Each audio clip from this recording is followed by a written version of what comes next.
যেমন একজন মহারাজ সে একজন গাভী কিনেছে,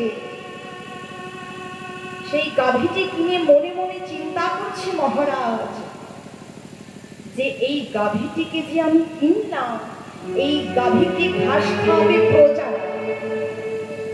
তাই মহারাজ ঘৃণা দিলে যে আমার গরুকে যে ঘাস খাইয়ে পেট ভরাতে পারবে তাকে অর্ধেক রাজত্ব এবং রাজকন্যার সঙ্গে তার বিবাহ দেওয়া হবে।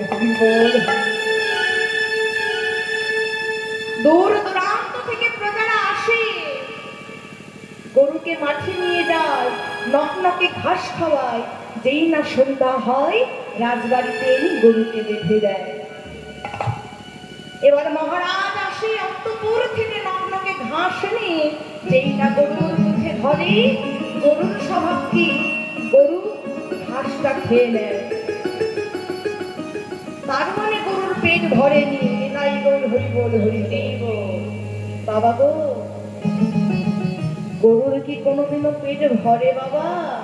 যে গরুর মনে কামনায় বাসনায় ভর্তি, সেই গরুর যে কোনোদিনও পেট ভরবে না। নাই গৌর হরি বল হরি বল হরি বল। যে গরুর মনে কামনায় বাসনায় ভর্তি, সেই গরুর যে কখনো পেট ভরে না। এইভাবে দীর্ঘদিন চলছে, গরুর পেট কেউ ভরাতে পারে না বাবা। এমন এক সময় এলো, একটি রাখাল লক্ষ্য করলেন যে সকল প্রজারা আসে কিন্তু গরুকে ঘাস খাই কেউ পেট ভরাতে পারে না। তাই সেই রাখাল মহারাজের কাছে এসে বলছে, মহারাজ আমি দর্শন করি প্রতিনিয়ত যে সকল প্রজারা আসে আপনার গরুকে নিয়ে গিয়ে ঘাস খাওয়ায়, কিন্তু ঘাস খাই কেউ পেট ভরাতে পারে না। তাই মহারাজ আমি আপনার গৃহেতে এসেছি আপনার গরুকে পেট ভরাতে। মহারাজ বললেন, বেশ, তুমি যদি পারো আমার গরুকে ঘাস খাই পেট ভরাতে,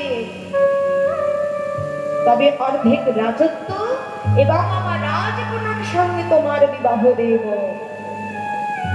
মহারাজ তবে আমি আপনার গাভীকে নিয়ে যাই।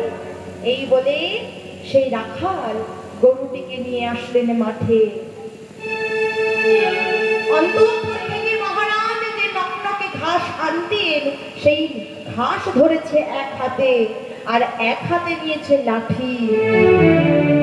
সেই ঘাস যখন গরুর মুখে ধরে, গরু যেই না খেতে আসে, তখন সেই রাখাল লাঠি দিয়ে সেই গরুর মুখে আঘাত করে। যেই না গরুটি ঘাস খেতে আসে, তখনই বারবার গরুর মুখে আঘাত করে। সারাদিন গরুটি আঘাত খেয়ে খেয়ে একটু ঘাস তো পেলই না। সন্ধ্যা বেলায় সেই রাখাল গরুটিকে নিয়ে এসে রাজবাড়িতে বেঁধে দেয়। আবার দূর দূরান্ত থেকে প্রজারা আসে দেখতে যে গরুর পেট ভরল কিনা বাবা। তাই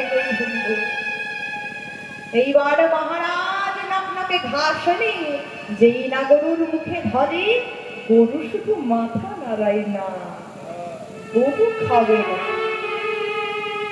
কারণ গরুর লক্ষ্য ঘাসের দিকে নয়, গরুর লক্ষ্য তো বাবা ওই লাঠির দিকে। রাখাল লাঠি দোলাচ্ছে, সেই লাঠির দিকে গাভীর নজর, ঘাসের দিকে নয়। তাই গরু হরি বল। এই লাঠিটি হচ্ছে বিবেক। যেদিন আর নয়নে দর্শন করতে পারব না, যেদিন করণে আর শ্রবণ করিতে পারব না, যেদিন পবনে কৃষ্ণ বলিতে পারব না, যেদিন আর চলতে পারব না, সেই দিন সেই লাঠি আমাদের আঘাত করবে যে এত সুন্দর জনম পেয়ে তুই কেন কৃষ্ণ ভজন করলি না রে। তাই গৌর হরি বল হরি বল। এত সুন্দর জনম পেয়ে আমার আমার করে তুই দিন কাটিয়ে দিলি। কন্যা আমার, পুত্র আমার, স্বামী আমার, স্ত্রী আমার, সবই আমার, কিন্তু একবার একবারও যে আমরা ভেবে দেখলাম না বাবা আমি টাকা কি আমার পরিচয়, কোথা হইতে এসেছি, আবার যখন আমি চলে যাব কোথায় যাব, একবারও বাবা আমরা ভাবিনি, ভেবে দেখিনি। কিন্তু বাবু জনিতা জনিতা, যেদিন এই আমার মধ্যে আর আমিটা থাকবো না, যেদিন ভাই বলো, বন্ধু বলো, আত্মীয় বলো, স্বজন বলো, যেদিন ঘর হইতে আমায় বাহির করে দেবে, যেদিন এত সুন্দর দেহখানি আমার তুলসী মন্দির তলে পড়ে থাকবে, যেদিন আমায় চারজনে মিলে কাঁধে করে নিয়ে যাবে বলো হরি হরি বলে বলিতে বলিতে, সেই দিনই তুমি বুঝবে আমি টাকার কে আমার নিতাই গৌর হরি বল।